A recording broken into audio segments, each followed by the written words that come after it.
shall be available for carrying out projects described in subsection B4 of such section that use coolants different from those commercial technologies that are in service at the time the guarantee is issued. Pursuant to the order of the House today, the gentleman from California. Mr. Chairman, I reserve a point of order. Gentleman from New Jersey reserves a point of order. A point of order is reserved. The gentleman from California will be recognized for 5 minutes, and a member opposing the amendment will be also recognized for 5 minutes. The Chair recognizes the gentleman from California. I rise in support of my amendment, which would support advanced nuclear reactors, particularly those reactors that do not use light water coolant, which happens to be technology that has been used for decades and seems to be what certain members of the business world are trying to foist off on the American people. No, it's time to upgrade, to update, and innovate. Since I understand that a point of order has been raised against this amendment, I intend to withdraw it. But before I do so, I would like to make some remarks as to why it is important for these new reactors to come forward.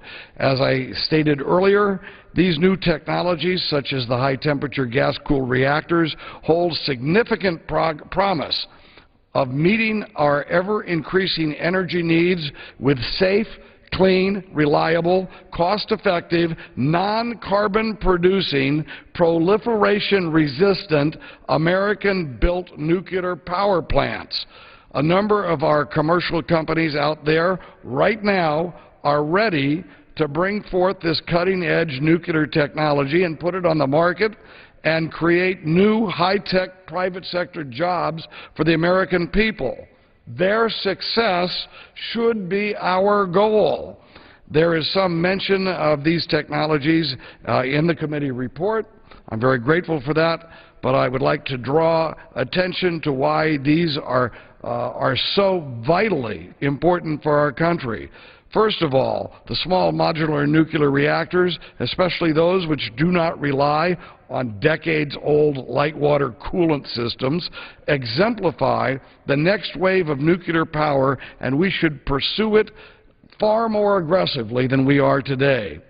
Specifically, we should be more aggressively pursuing the next generation nuclear plant and make the best use of the technologies that have been developed, which include inherently safe reactors that don't require extraneous engineered safety devices to protect the public. We have a new level of safety that is almost unimaginable in these new reactors. High fuel, we should understand that we need the high fuel burn-up rates that will greatly reduce the proliferation concerns. So we have reactors now that will be available that will not leave the residue and the leftover material that can be turned into nuclear weapons. We also have reactors that are modular, scalable, and can be delivered on the back of a truck. This would make them far more economical, far more feasible for various communities throughout the world. Read that. We can manufacture these somewhere in America and transport them around the country or around the planet. The Department of Energy should encourage and partner with industry to build working reactor prototypes using these technologies to provide the data required for commercial licensing. The Nuclear Regulatory Commission should encourage applications from private companies for the purpose of building working commercial reactors incorporating these new technologies. The NRC should also consider these applications immediately upon receiving them and expedite the processing. Ideally, the NRC should be able to complete the process within 2 years of receipt of an initial application. That should be more than a goal. That should be a commitment.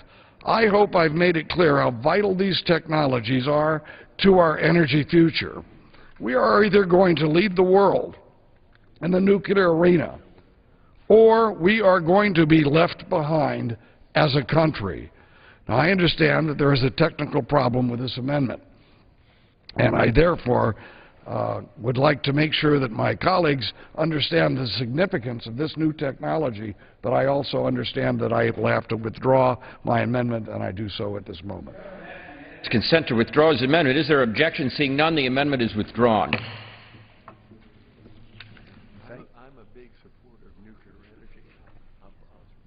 And the small modular reactor. I just want you to understand there's nothing that I said was...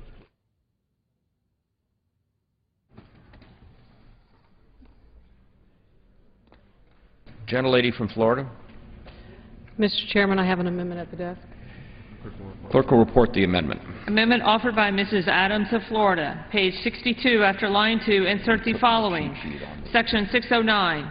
None of the funds made available by this Act may be used by the Department of Energy for maintaining, developing, or creating any website which disseminates information regarding energy efficiency and educational programs on energy efficiency, specifically to children under 18 years of age, including the current website operated by the Office of Energy Efficiency and Renewable Energy titled Kids Saving Energy, and the current website operated by the Energy Information Administration titled Energy Kids.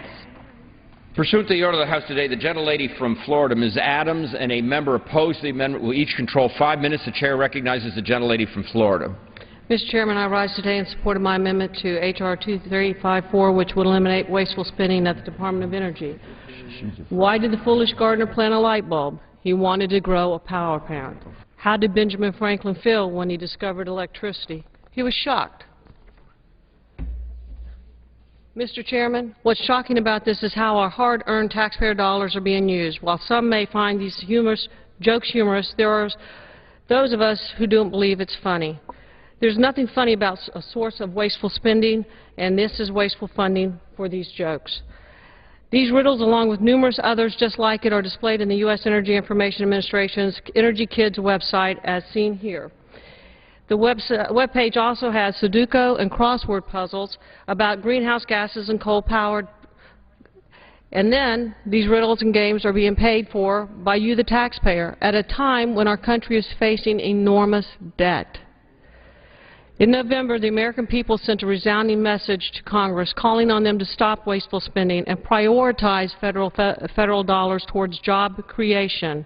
With our nation facing a $14.3 trillion debt, this is the kind of wasteful spending we must stop. Rather than using taxpayer dollars to reduce energy prices for all Americans, the Department of Energy has instead decided to spend your hard-earned taxpayer dollars towards creating and maintaining this website. The website is not the only website of its kind. There are others just like it. The Office of Energy and Efficiency and Renewable Energy maintains a Kids Saving Energy website. This website has videos with Tinkerbell telling children how to use energy-saving light bulbs and quizzes asking children how many kilowatt hours an average U.S. home uses each month. While I have no problem with Tinkerbell, I am a huge supporter of Disney, which is just outside my district. I do have a problem with wasteful government spending, and that's where the problem lies. In this tight economy, Congress must prioritize funding, and these websites are a blatant misuse of taxpayer money. Now, Mr. Chairman, I recently asked Secretary Chu how much money the Department of Energy spends to maintain and operate these websites, but the Secretary refused to provide the amount. In today's economy, Congress and the Department of Energy should be squarely focused on reducing our national deficit, encouraging job creation in the private sector, and making energy more affordable for American families. My amendment would ensure that no federal funds in the underlying legislation may be used to maintain, develop, or create these and other similar websites, and I would encourage you to support this amendment, and I reserve the balance of my time. Gentlelady reserves her time. Who seeks time in opposition? Gentleman from Indiana. Chairman, I rise in opposition to the gentlewoman's amendment.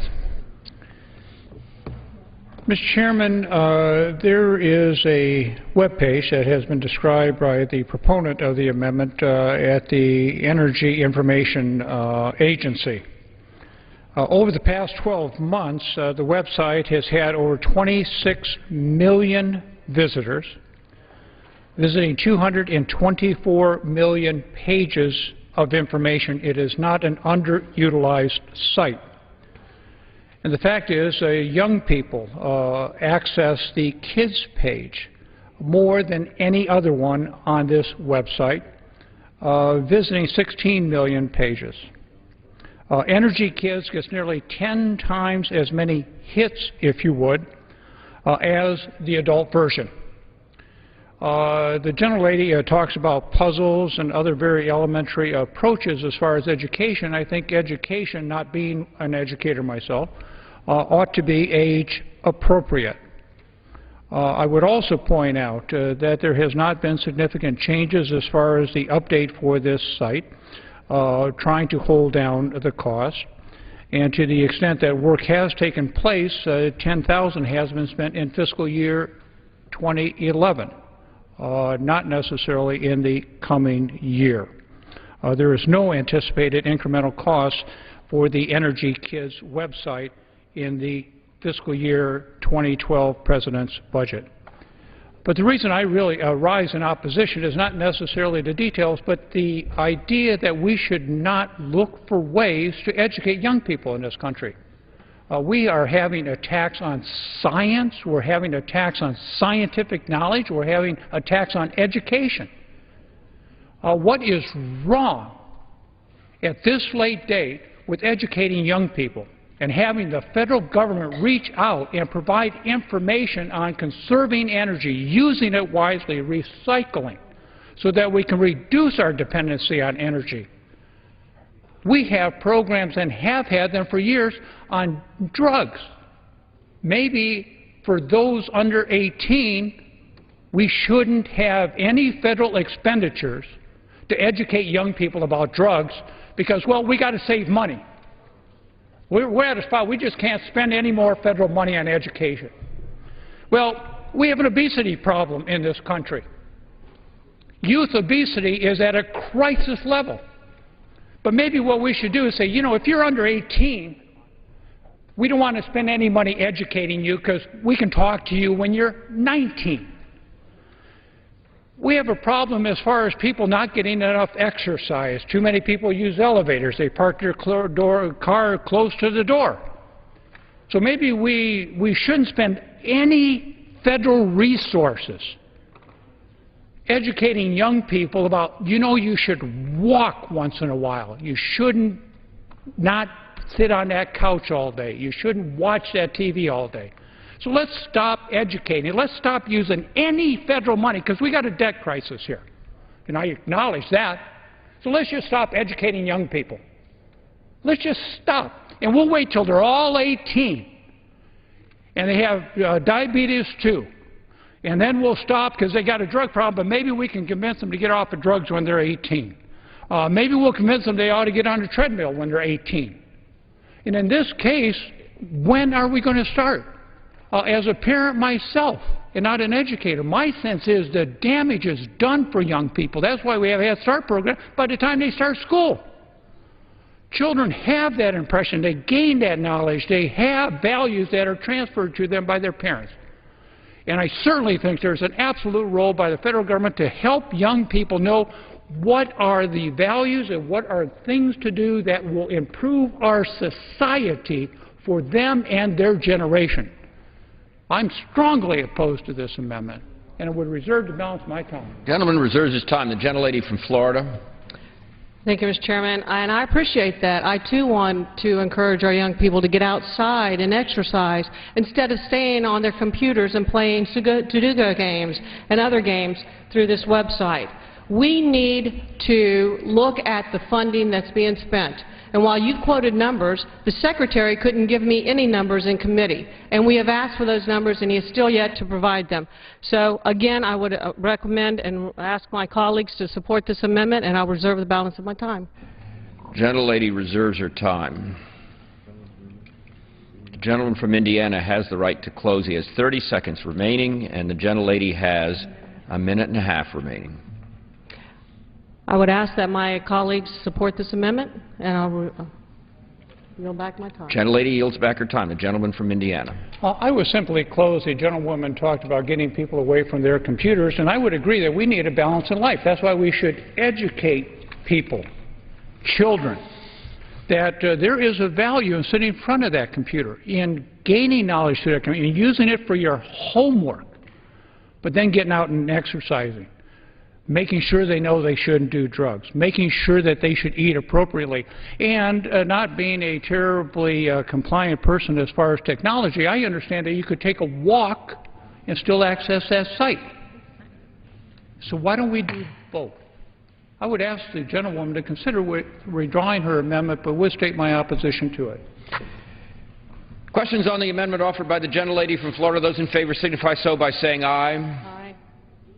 Those opposed, no. No. The opinion of the chair, the noes have it. The noes have it, and the amendment's not adopted. Mr. Chairman, I ask for a recorded vote. Pursuant to Clause 6 of Rule 18, further proceedings on the amendment offered by the gentlelady from Florida will be postponed.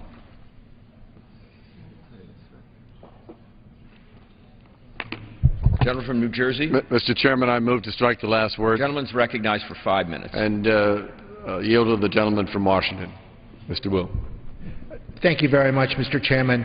And I'd like to engage in a colloquy with Chairman Frelinghuysen. Throughout this debate on the Energy and Water Appropriations Bill, we have discussed the importance of research and development of new energy technologies. However, I would like to highlight the importance of demonstration projects that are carried out within the Department of Energy's Buildings Technologies program. The Department of Energy spends millions of dollars each year on research and development for new technologies. However, that R&D often reaches a point known as the Valley of Death. The Valley of Death is where promising new technologies fade into obscurity because they can't attract the capital investments to move from concept to commercialization. In essence, on one side of the Valley of Death is research and development, good ideas. On the other side is the actual deployment and commercialization. A demonstration project takes the research and development just a little bit further, bridges this divide so that private entities will be interested in deployment, private entities will be interested in commercialization. This good use of federally funded demonstration projects is critical to reducing the risk to private sector investors and allows technologies to cross the Valley of Death and establish commercial viability for investors and indeed attract their interest. I strongly believe that in the course of our discussion about funding for the coming fiscal year, it is important to highlight the importance of buildings and technology programs demonstration projects. I very much appreciate our previous discussions that I've shared with the chairman and ranking member, and I would be happy to yield to him for his insight into this matter. Mr. Chairman, I thank the gentleman from Oregon for yielding. I agree with the gentleman about the importance of projects that develop new, extraordinary, beneficial technologies that would never be developed without federal investment. It is critical that we maintain a national investment in activities at the Department of Energy that protect our country's security and competitiveness. The Buildings Technology Program at the Department of Energy has played a significant role in developing technologies that are too risky for the private sector to invest in alone, and that will substantially reduce energy costs for American homes and businesses. The government's role in energy should not extend to commercializing new technologies.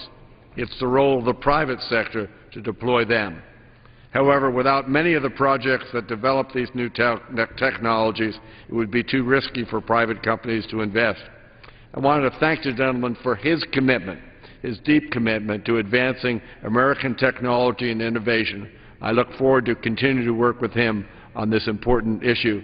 I yield back unless the gentleman has anything further to say. I'd like to speak just be happy to yield to you. Thank you, Mr. Chairman. I thank the chairman and the ranking member for their engagement in this issue, and I look forward to working with them.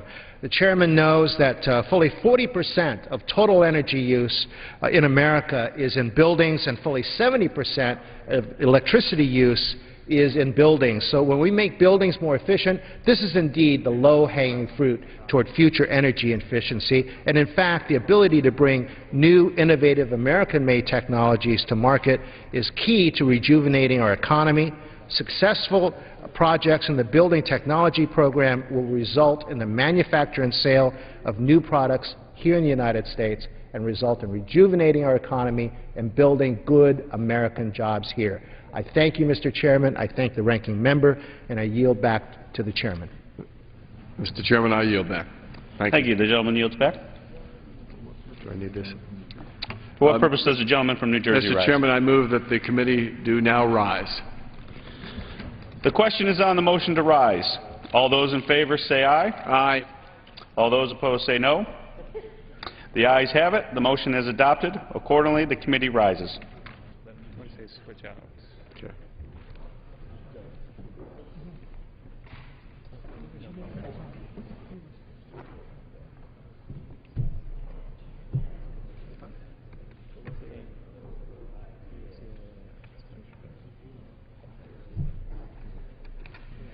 Mr. Chairman. Mr. Speaker, the Committee of the Whole House on the State of the Union, having had under consideration H.R. 2354, directs me to report that it has come to no resolution thereon. The Chair of the Committee of the Whole House of the State of the Union reports that the committee has had under consideration H.R. 2354 and has come to no resolution thereon. Mr. Chairman. Gentleman from New Jersey. They did switch. I ask unanimous consent that when the House adjourns today, it shall adjourn to meet at 10 a.m. tomorrow. Is there objection? Without objection? No. So ordered. Sorry. You want to say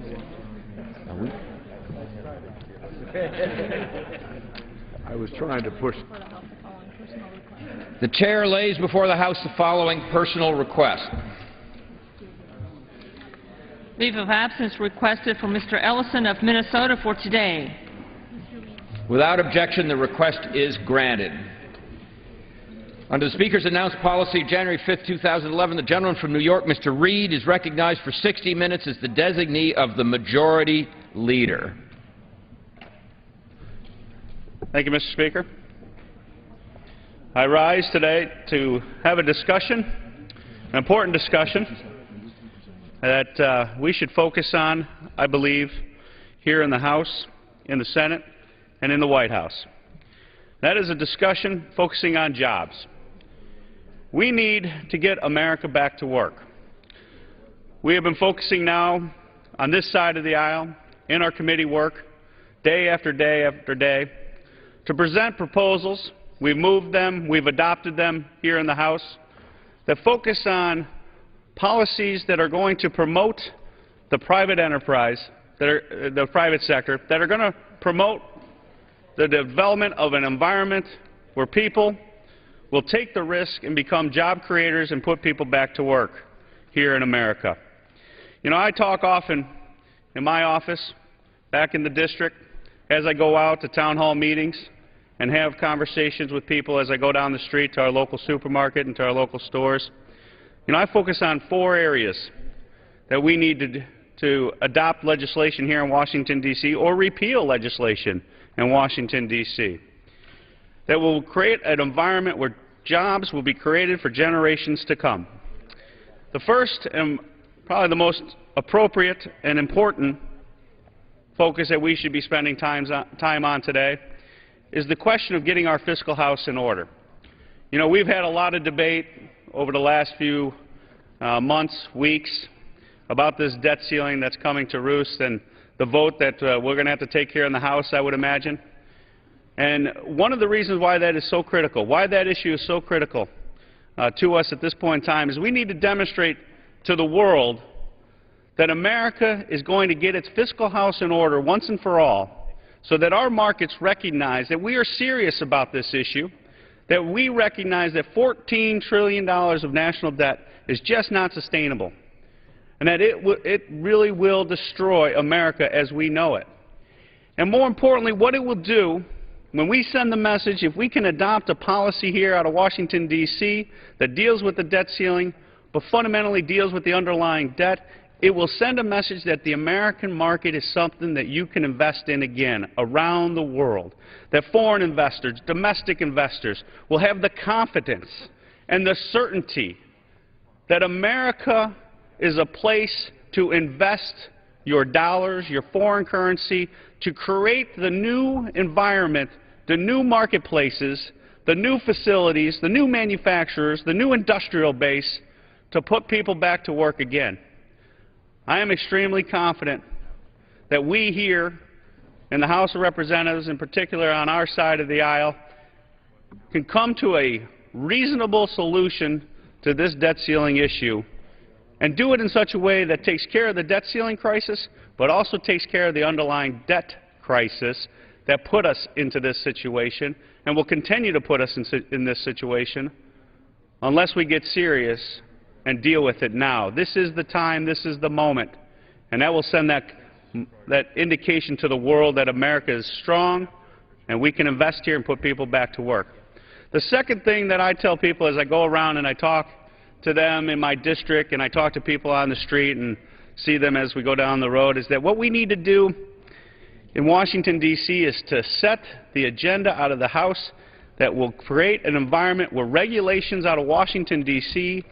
are cut, are repealed, are streamlined, so the bureaucratic red tape that our job creators, that the private sector in America faces day in and day out. As a private business owner myself before I came to this chamber, starting and opening 4 businesses, I can tell you as I went through employing people and taking the responsibility and taking the risk of putting my capital on the line, putting my family on the line for all the time and the resources that we committed into it.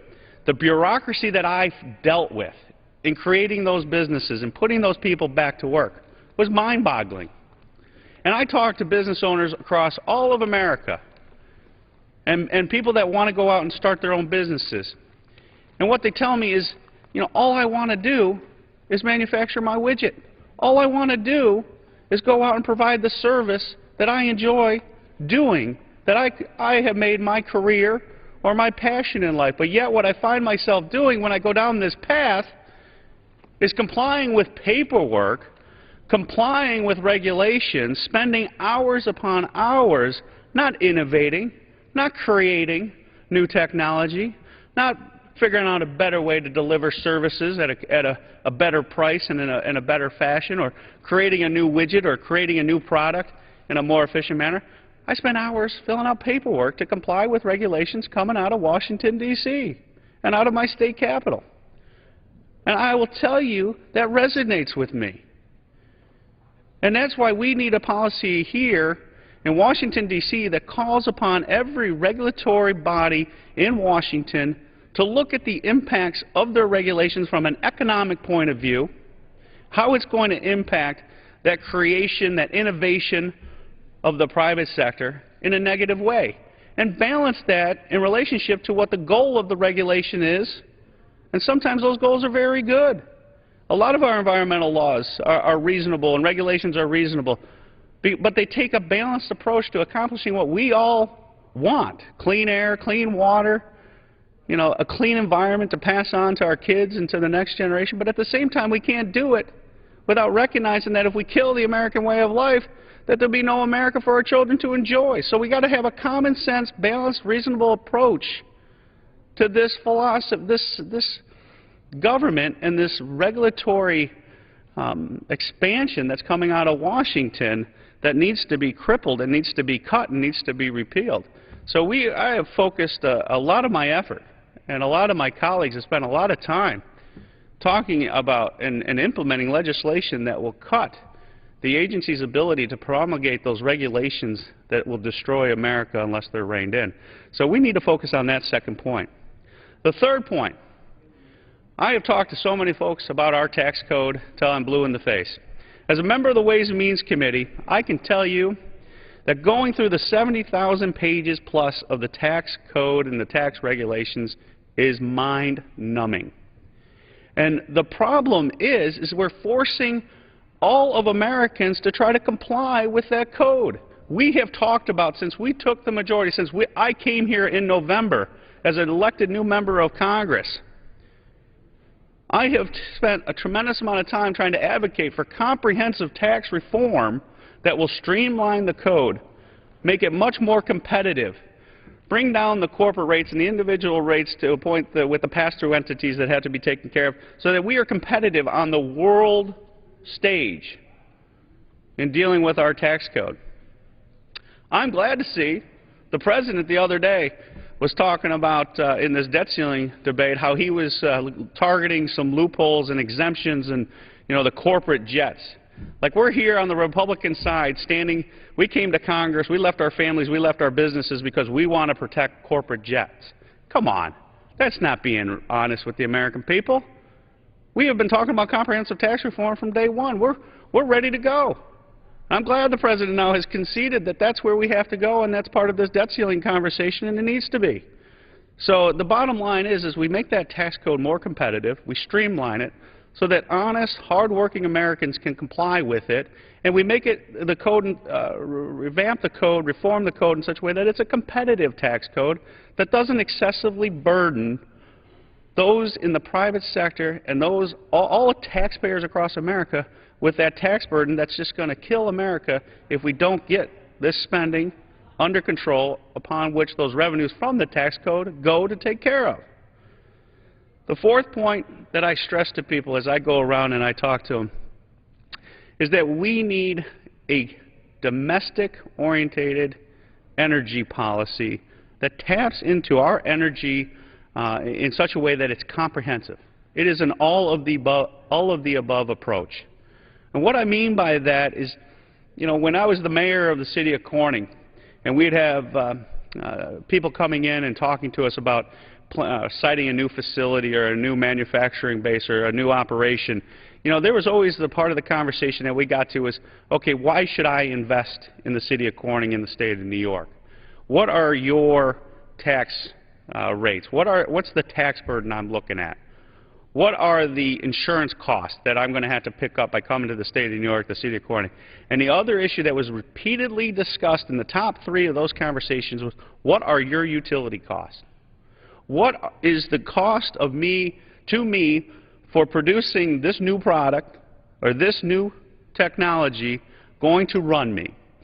And that's where, if we have a comprehensive energy policy focused on domestic supplies of energy, not only will we be taking care of a national security issue with having these supplies of energies being produced from domestic sources of things such as natural gas from the Marcellus Shale or Utica Shale in my part of the state, or shale formations and tight sand formation all across America. But we have oil supplies that have been identified and are available to us. If we just unleash those resources we have to say we go after these energy sources in a clean, responsible manner, environmentally safe, and everybody I talk to supports that on our side of the aisle. No one's here going to destroy the environment for the sake of getting energy out of the ground, for the sake of hurting our children or our grandchildren. That's not what we stand for.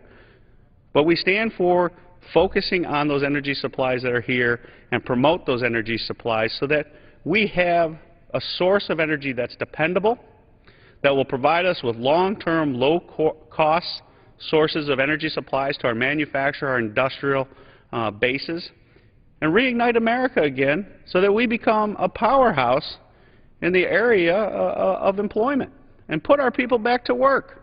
So those are four key principles that we bring to the table. And one additional piece that I'd like to talk about tonight that is ripe and ready for us to take is the expansion of opportunities of our exports. We have three free trade agreements that are ready to go. We have South Korea, we have Colombia, we have Panama. They have been negotiated. There's been a long history, many years, of going back and forth with these countries and asking these countries to engage in honest negotiations that deal with all the issues that you deal with when you enter into a free trade agreement. And both parties, we as the United States of America, the governments of South Korea, Colombia, and Panama, have come to the table in good faith, and we have finally gotten to the point where we are ready to move on these agreements.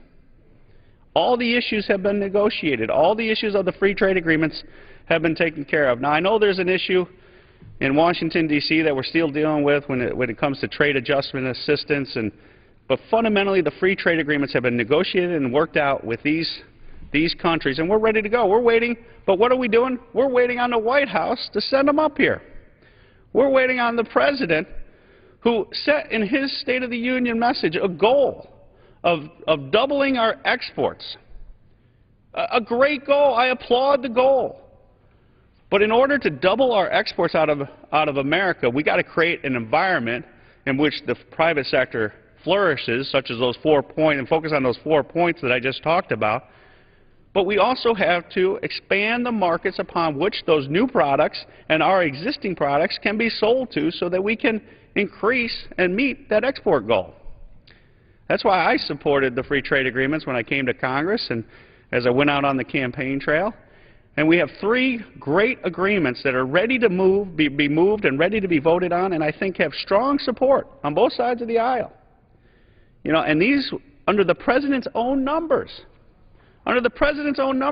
these 3 agreements are looking to create at least 250,000 jobs. This is coming out of his administration. The agencies under his control are projecting that these agreements will provide opportunities for at least 250,000 new jobs. To me, this is a no-brainer. We shouldn't be haggling back and forth and trying to figure out what's holding these agreements up, ready for a vote. These countries have negotiated with us in good faith. We've had those hard negotiations, and now we're ready to go. And the President even mentioned the other day on TV when I was watching some news reports that he wants to move forward on these agreements, but yet he hasn't sent them up to the Congress as he's required to do by our laws in order to get them implemented. So I think it's troublesome when you hear the President talk about setting a goal of increasing exports by 50%. Say say to the public that he is committed to these free trade agreements and that all Congress has to do is pass them, but yet, when you look at the details, all he has to do is send it up to Congress and we'll take care of it. But he hasn't taken the step necessary to do that. And that is solely under his control to do. So I call upon the President, send these free trade agreements up. We're ready to go. We have support. Let's open up the South Korean markets. Let's open up the Colombian market. Let's open up the Panama markets. Let's get our people in America to the benefits of these new export opportunities that each of these countries represent. You know, I come from a part of the state of New York where we have a lot of grape growers, wine producers, apple growers, and I'll tell you, in the agriculture area, this is going to be a great asset. In particular, these markets will represent new sources of opportunity to farmers who have been plowing and working this land for generations, and yet we here in Washington, D.C. just cannot figure out how to get this done because the President won't send it up for us to get the process taken care of. So I call upon the President to move on these free trade agreements as soon as possible. He's indicated the American public his support for them. He indicates that he's ready to pass them and sign them. And I'll just tell you, I'm here to call him out on it and say we need to do it. Let's do it. And one other thing I wanted to talk about tonight is kind of my concerns and the whole issue of this debt ceiling debate and where we're going with it. And I'll tell you, I'm greatly concerned about the political rhetoric that we seem now to be committed to. I see us in Washington, D.C. going down a path when we're talking about a situation we're going to hold back Social Security checks, we're going to hold back payments to funding our troops, and I just don't see how that's productive. What we have is a debt problem. We have clearly articulated a plan on this side of the aisle. We have come up with budgets that we've passed out of this House. We have put down on paper proposals of where cuts could be made. We went through the whole process of H.R. 1 back and forth for 7 days worth of open debate on the floor of the House in front of the American people, identifying areas that could be cut and could be streamlined, and we laid out our plan. It's in black and white. But yet, today, I still don't know where the President of the United States is.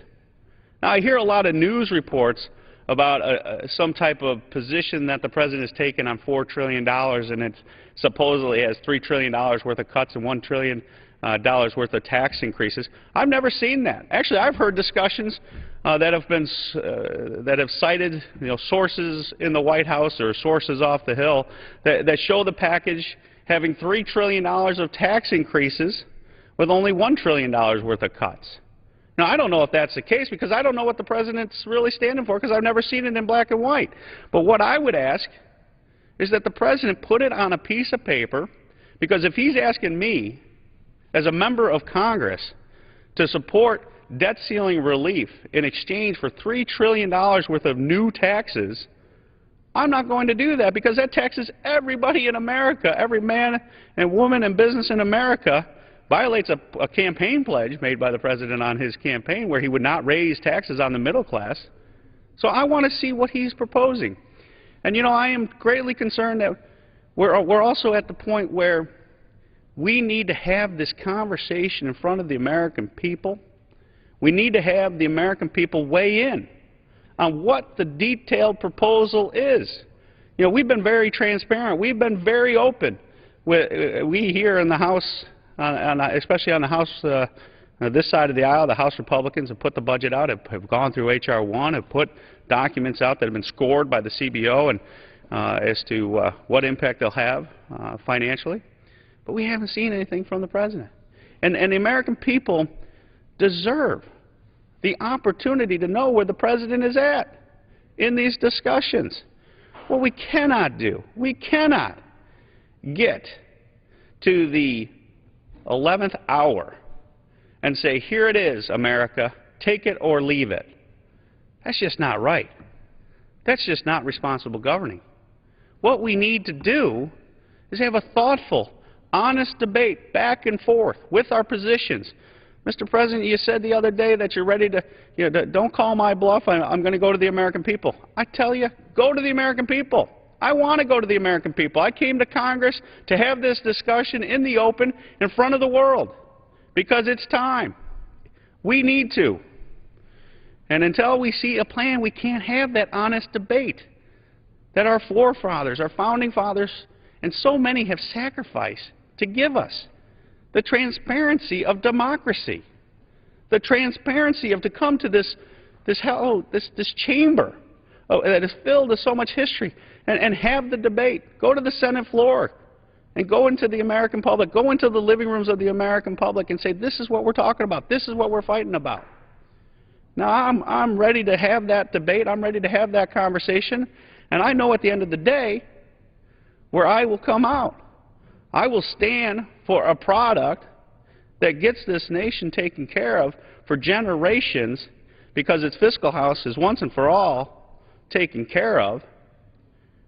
And if that means we have to compromise, we'll compromise. But let's have it. We can only compromise upon which we know. That is why it is so important that the President come forth in written fashion with his proposal. And we're leading on a letter. We sent a letter to the White House today where many of my colleagues in the freshman class, upon which I am a proud member of, calling upon him to do that. And hopefully he will do that. My intent is to go down there physically next week with hopefully numerous other members of the freshman class and stand in front of the White House and say, hey, we're new members of Congress. We're here to have the conversation. We're ready to act. Give us what you stand for. Give us what you put it in black and white, what you stand for, where your position is, and let's debate. We're ready to go. So the bottom line is that as we go down this path through this debt ceiling crisis, and we do have two crises. We have the debt ceiling crisis, that everyone knows about, August 2nd, but we have the underlying debt crisis that causes us to be in this debt ceiling problem that we now face. And we have to take care of both. Because make no mistake about it, if we just do a simple, raise the debt ceiling or something gimmicky that gets us through that August 2nd or whatever the final date shall be, and we do it in such a way that there's no meat on the bone, there is no substance to the proposal, make no mistake about it. The world markets are going to look right through that and see right through it. And they're going to say, you guys are not serious about this $14 trillion worth of debt. You guys in America are not serious about getting $1.6 trillion of annual budget deficits under control. And you know what? We have an obligation now to advise all of those members of the world who are going to invest in America that this is not that AAA rating that we've all enjoyed since 1917, I believe. Then America will be downgraded on its debt, regardless if we default or not, because we have not taken the moment, we have not seized the moment to be honest with the American people and with the world and say, we're going to get it taken care of. And that's where I'm at. I'm ready to get it taken care of. That's what I came to Washington, D.C. to do. That's what I know many of my fellow colleagues in the freshman class came to Washington, D.C. to do. We don't care about re-election. We don't care about politics. We're talking about the substance that will make sure that America is here for generations to come. And, you know, a few of my other colleagues had intended to join us this evening, but I know we have a tradition here in the House that I'm becoming aware of with the baseball game that's going on between the Democrats and the Republicans. And, you know, I think, you know, as they attend to that, and that's a great tradition, and, you know, I applaud my colleagues for taking that time to continue on that tradition. You know, it's, you know, I know I got another member potentially coming down here, just I've been given word. But I don't stand on these issues alone. I don't stand with these comments in a vacuum. I don't stand here today as one man in the 435 members of Congress who believe in what I'm articulating.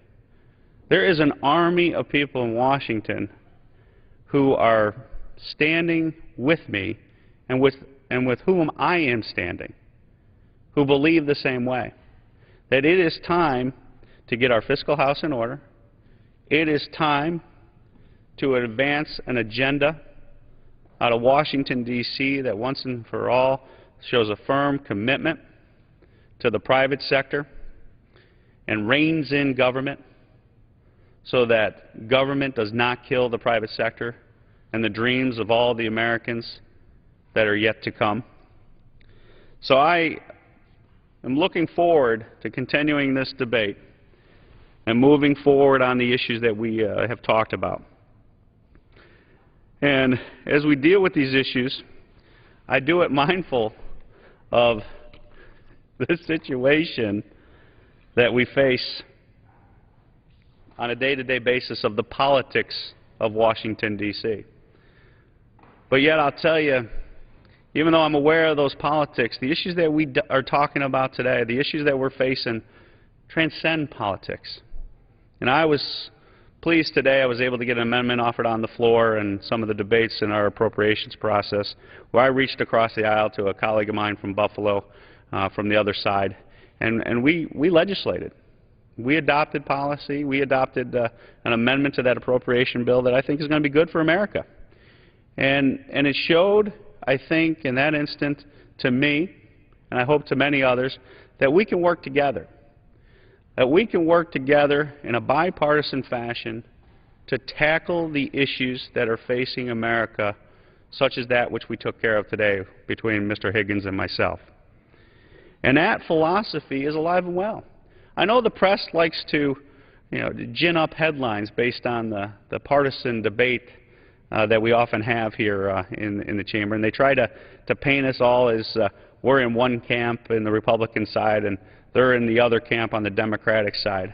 And I can tell you, living it day to day, that truly is not the case. There are many good people on both sides of the aisle that are more than willing to sit down and talk to each other and try to work out these issues. But a lot of times that rhetoric, those headlines, cause us to act in ways that are extremely divisive and kill that bipartisan effort and support that we should be nurturing and promoting. And that's where, you know, today I was pleased to see the results of that effort on our behalf and on Mr. Higgins' behalf to pass that legislation today. So I'm going to continue along those avenues. I'm going to call out and hold people accountable for their positions. There's nothing wrong with that. There is nothing wrong with having a good old-fashioned honest debate and passionately disagreeing with people with different philosophies, so long as you do it in an honest and respectful manner. You know, I work day to day whenever I get into a disagreement with some of my colleagues and also members from the other side of the aisle, and I always start with the premise, okay, where are you coming from? Why do you believe you are right? And I try to look at it truly from the eyes of the people that have the contrary opinion.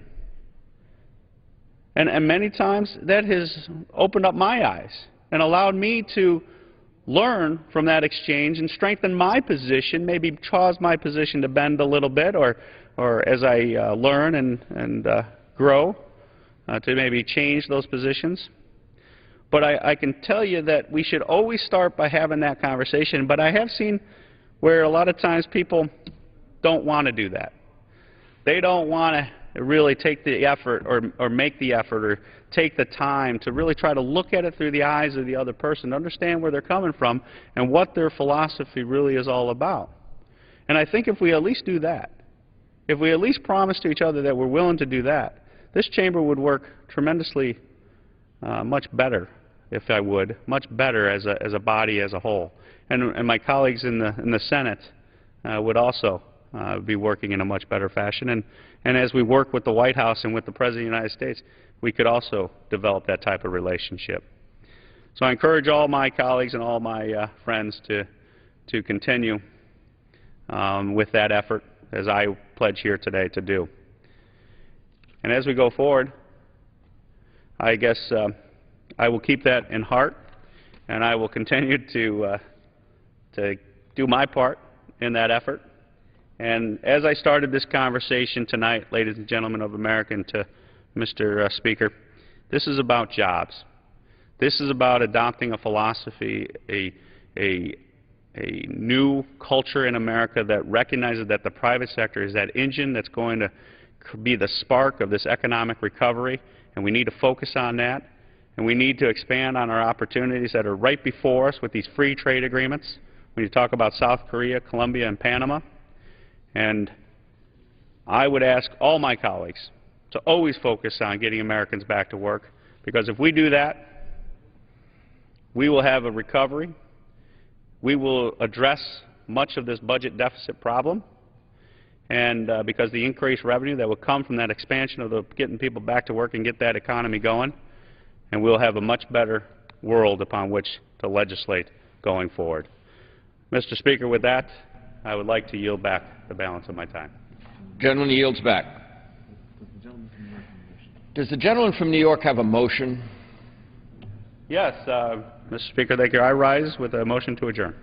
The question is the motion to adjourn. Those in favor say aye. Those opposed, no. The ayes have it. The motion is agreed to. Accordingly, the House stands in adjournment until 10 a.m. tomorrow. Today in the House, members continued work on amendments to the Energy and Water Spending Bill for fiscal year 2012. The bill provides $30.7 billion for the energy